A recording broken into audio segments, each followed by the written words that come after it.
everyone, and welcome to another edition of California Employment News brought to you by Weintraub Tobin's Labor and Employment Practice Group. I'm Lukas Clary. I'm here today along with my colleague Ryan Abernethy.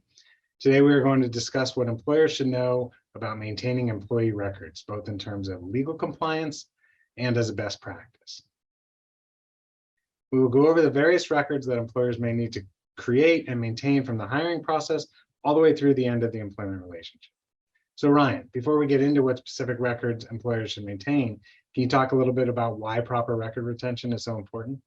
Thanks, Lukas. Yes, California employers are required to maintain and properly store copies of employees' personnel files. Employers used to have to retain these records for at least 3 years following the employee's separation from the company. But as of January 1st of this year, 2020, the duty to retain these personnel records increased to 4 years. So employees are also required to maintain employees' payroll records, and that duty is still for 3 years. Employees have a right to demand copies of these records upon a reasonable request at any time during or after their employment. And failure to comply with these requests can result in penalties to the tune of $750 per request. But these record retention laws aside, it's perhaps even more critical that employers maintain these types of employment records for their own use in order to defend the company against future employment lawsuits. In litigation, negative inferences can be drawn against the employer if it lost or destroyed documentary evidence that it was otherwise required to maintain. And these documents are obviously going to be critical, often, the most key piece of evidence in these cases. In addition to the general requirements to maintain records, lawsuits are typically accompanied by a preservation demand. So employers will be wise to really disengage any type of automatic deletion or destruction of any time or wage records or employee files that any of these records that could have any bearing on any sort of pending lawsuit.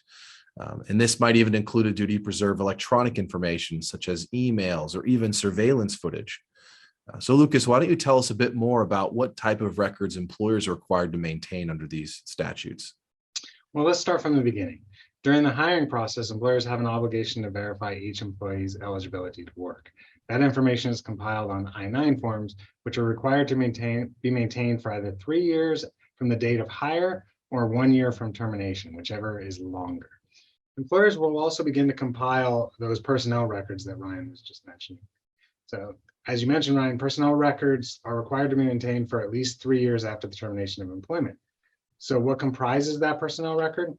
Well, the applicable statutes do not define that term, but we have generally understood it to refer to documents such as the application itself, an offer letter, payroll authorization forms, education and training records, signed acknowledgements of handbooks and other employment policies, any performance reviews, disciplinary records such as written warnings or suspensions, and recording records documenting leaves of absence.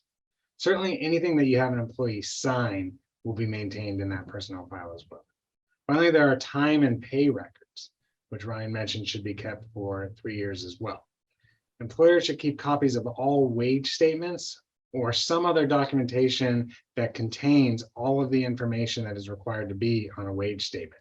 So there are 9 items in the labor code that are required to be present on a wage statement, and all of those should be maintained and made available to employees upon request.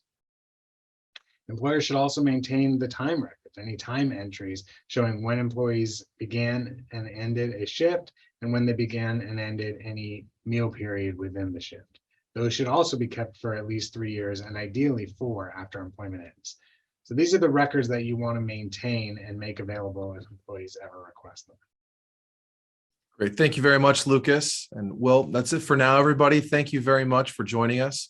You can continue to find our video series through the lelawblog.com or on the Weintraub Tobin YouTube channel.